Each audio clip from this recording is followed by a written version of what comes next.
Maud Portner. By J.C. Menapace. November 30, 2018. Maud Portner, coach of the Pemberton High School cheerleading squad, adjusted the ribs in her corset. She sat smoking a cigarette at the counter of the soda fountain in Kay and Derek's drugstore. Derek Montague, owner of the store, shot her a tight-lipped smile from behind the bench at the workstation where he went about preparing the prescription provided to her by her doctor. Like a missionary nun, Maud sat there quietly in her two-tone brown and white open-toe pumps, her legs crossed at the knees, as she hovered over her strawberry milkshake. She started telling the druggist about the dazzlingly wonderful days back when she'd first started teaching. She said, "I'd been to the Bijou Theater along with Ollie Wiggins, the school's chemistry teacher, to see the motion picture Gone with the Wind. What a marvelous evening.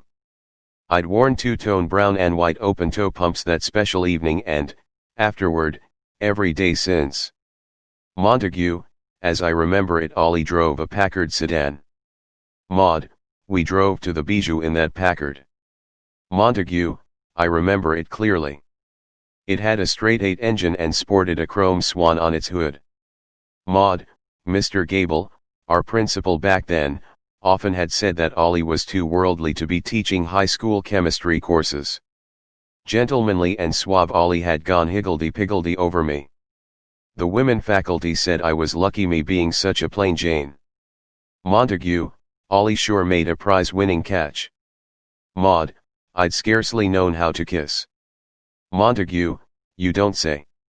Maud, "We'd dated for 6 months before I finally learned how to kiss. Then we married." Montague, "You don't say."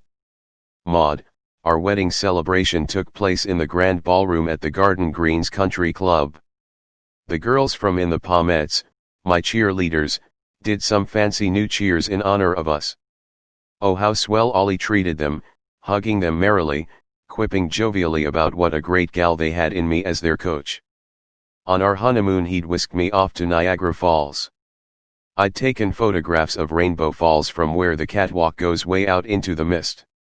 Ollie paid the tour guide 50 cents to get a snapshot of us with his arms wrapped around me wearing a long raincoat and a funny-looking rain hat." Montague, "Some great trip, was it?" Maud lit another cigarette. The druggist asked, "You two set up house right away?"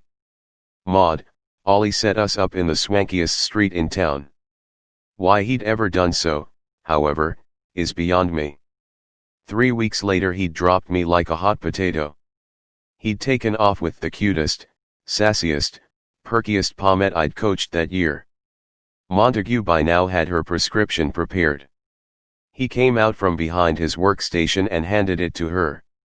"Maud, you're such a clean, well-groomed gentleman, Derek.